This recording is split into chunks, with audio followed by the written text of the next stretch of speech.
This is the story of how a viral claim about the petrodollar system's death spread across the internet in June 2024, fooling millions of people, and why the real threat to the dollar might be far worse than the fake news suggested. Social media exploded that month with claims that a 50-year agreement between the United States and Saudi Arabia had just expired, ending the petrodollar system and spelling doom for the American dollar.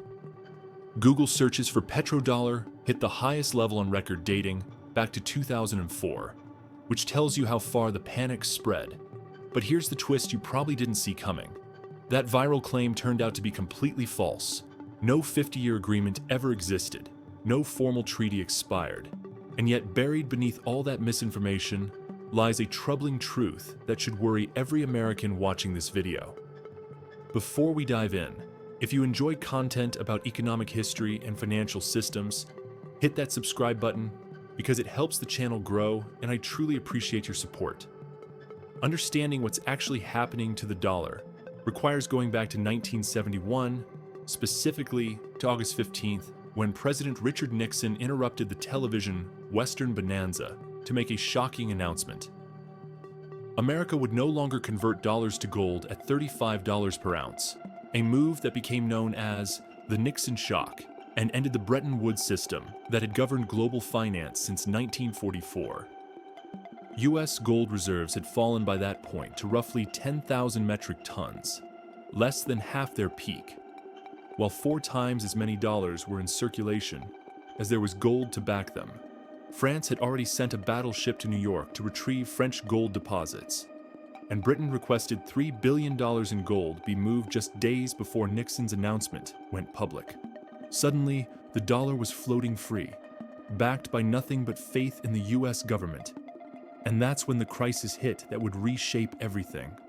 October 1973 brought the Yom Kippur War, which triggered OPEC's oil embargo against the United States and sent prices from $3.01 to $11.65 per barrel within months. OPEC had briefly considered pricing oil in gold rather than depreciating dollars, citing what they called the adverse effect on the purchasing power of oil revenues. And Washington needed a solution fast. Enter Treasury Secretary William Simon, a volatile former Salomon Brothers bond trader who compared himself to Genghis Khan and negotiated the secret deal that would define the next 5 decades. July 1974 brought the arrangement that changed everything. Saudi Arabia agreed to invest petrodollar revenues in U.S. Treasury securities in exchange for military protection, and King Faisal demanded these purchases remain strictly secret. Treasury created a special backdoor mechanism allowing Saudi Arabia to bypass normal auction processes, with holdings excluded from official totals. And by 1977, the Saudis held approximately 20% of all treasuries held abroad. Bloomberg's 2016 Freedom of Information Act investigation revealed this arrangement after it had remained hidden for 41 years. The system worked with elegant simplicity because countries needing oil had to first acquire dollars, generating constant global demand, while oil exporters accumulated dollar surpluses that got recycled back into treasury securities, military purchases, and Western bank deposits. By 1975, all OPEC members were pricing oil in dollars, following Saudi Arabia's lead as the holder of 25% of world oil reserves. That was the petrodollar system. But here's what it wasn't: a formal treaty with an expiration date. June 2024 rolled around and social media exploded with claims that a 50-year petrodollar agreement had just expired on June 9th, which sent financial fact-checkers into overdrive. PolitiFact, the Atlantic Council, and multiple experts rated the claim false across the board. David White, author of Oil Money, Middle East, Petrodollars, and the Transformation of U.S. Empire, confirmed after researching declassified records that no formal agreement between the U.S. and Saudi governments ever required Saudi oil to be sold exclusively in U.S. dollars. Paul Donovan, chief economist at UBS Global Wealth Management, clarified that the 1974 agreement focused on economic cooperation and included no stipulation about dollar-denominated oil pricing whatsoever.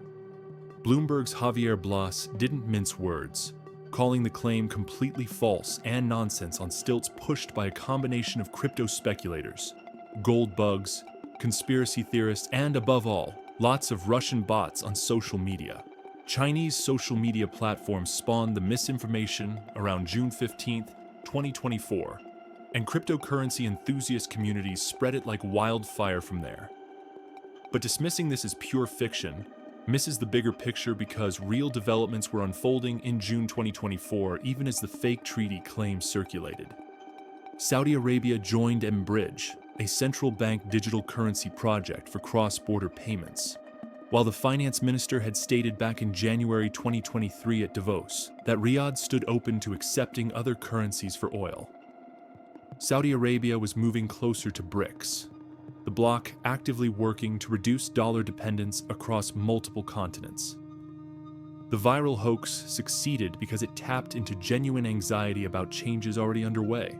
What's actually happening to dollar dominance isn't a conspiracy theory, but documented policy from the world's largest economies, and the scale might surprise you. January 2024 saw BRICS expand to include Egypt, Ethiopia, Iran, and the United Arab Emirates, with Indonesia joining as a full member to bring BRICS to 10 nations total. Russia's Putin proposed BRICS Pay at the October 2024 Kazan summit, a decentralized payment messaging system alongside BRICS Clear for settlement infrastructure in cross-border transactions. BRICS nations now account for 37% of global GDP measured by purchasing power parity, 44% of world population, and 42% of global central bank foreign exchange reserves. But the real de-dollarization laboratory exists in the Russia-China relationship, where bilateral trade reached $244.8 billion in 2024.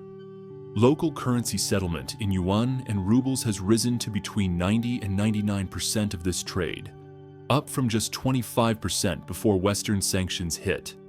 And Russia's finance minister Silvanov claimed 99.1% settlement in local currencies by December 2024. Russia's total trade saw the yuan's share rise from under 2% before 2022 to approximately 40% by January 2024. China and Saudi Arabia are moving in the same direction but at a slower pace, starting with President Xi's December 2022 visit to Saudi Arabia, requesting yuan settlement through the Shanghai Petroleum and Natural Gas Exchange. October 2023 brought the first crude oil purchase settled in digital yuan, a symbolic milestone in a relationship where China-Saudi trade reached $87.3 billion in 2021, with crude oil accounting for 84% of China's imports from Saudi Arabia. Alternative payment systems are growing fast, with China's cross-border interbank payment system processing 8.2 million transactions totaling 175.49 trillion yuan in 2024, which translates to $24.47 trillion and represents a 42.6% jump year-on-year. 176 direct participants and 1,514 indirect participants across 121 countries now use the system. Russia's alternative system, called SPFS, handles nearly 100% of domestic Russian financial transactions today, with 557 financial institutions, including 159 foreign entities from 20 countries participating. November 2024 brought U.S. Treasury warnings about aggressive targeting of institutions that join the network. IMF coffer data reveals a story that unfolds over decades, with the dollar's share of global reserves falling from 72% in 2001 to 57.4% in the third quarter of 2024, marking the lowest level since 1994. A slight uptick to 57.8% came by the fourth quarter of 2024, but that still represents a decline of 14 percentage points over 23 years against total global foreign exchange reserves, standing at $12.36 trillion. Context matters here because the yuan comprises just 2.17% of global reserves, even after all the de-dollarization talk. 88% of all foreign exchange transactions still feature the dollar on one side, according to the Bank for International Settlements 2022 report, while 50 to 60% of international SWIFT payments flow in dollars, and approximately 80% of global oil trade remains dollar-denominated. But here's where things turn concerning. Central banks have bought over 1,000 tons of gold annually for 3 consecutive years from 2022 to 2024, representing a 104% increase from the 2014 to 2016 period. Poland grabbed 90 tons in 2024, Turkey took 75 tons, and India secured 73 tons as top buyers. China resumed purchases in November 2024 after a 6-month pause, bringing total holdings to 2,264 tons. While gold's share of official reserves climbed from under 10% in 2015 to over 23% in 2024, central banks are diversifying away from dollars and into gold at record rates, and nobody can dispute the trend. Ray Dalio, founder of Bridgewater Associates and manager of the world's largest hedge fund, issued a stark warning in 2025 about what he calls a debt death spiral. His description cuts straight to the bone. That part of the cycle when the debtor needs to borrow money in order to pay debt service, and it accelerates, and then everybody sees that, and they don't want to hold the debt. A critical juncture arrives within 3 years according to Dalio, give or take 1 to 2 years, because we're in that type of a critical situation, as he puts it. America must sell a quantity of debt that the world is not going to want to buy, and that's a set of circumstances that is imminent in his view. Projections from Dalio show the deficit must fall from 7.2% of GDP to 3%, and his warning about what comes next is blunt. You are going to see shocking developments in terms of how that's going to be dealt with. His recommendation for ordinary investors involves holding 10 to 15% of portfolios in gold as inflation insurance. Jim Rickards, former CIA and Pentagon advisor, warns that Western sanctions on Russia have particularly hastened the process of de-dollarization, causing many other nations to realize that they could be next. But his analysis includes nuance that the doomsayers often miss. The US dollar isn't likely to lose reserve currency status to another currency anytime soon because there's simply no rival system with the size, trust, and infrastructure it would take, and building a replacement would take decades, not years.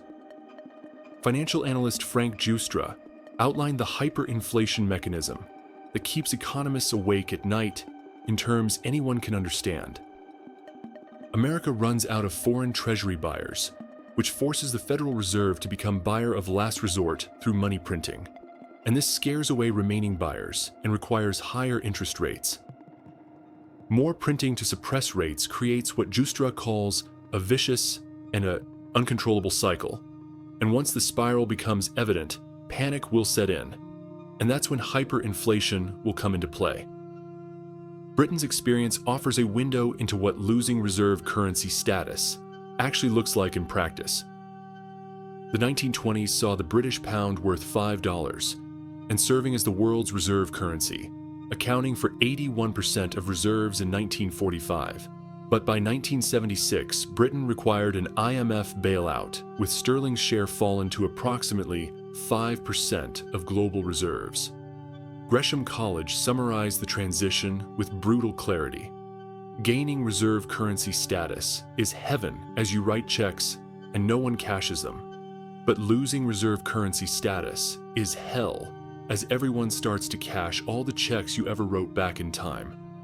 Allianz, Global Investors Project's specific consequences if the US dollar were to lose its reserve status, with investors needing to anticipate a drop in the dollar's exchange rate, a negative effect on US interest rates, and potential underperformance for US equities and fixed income across the board.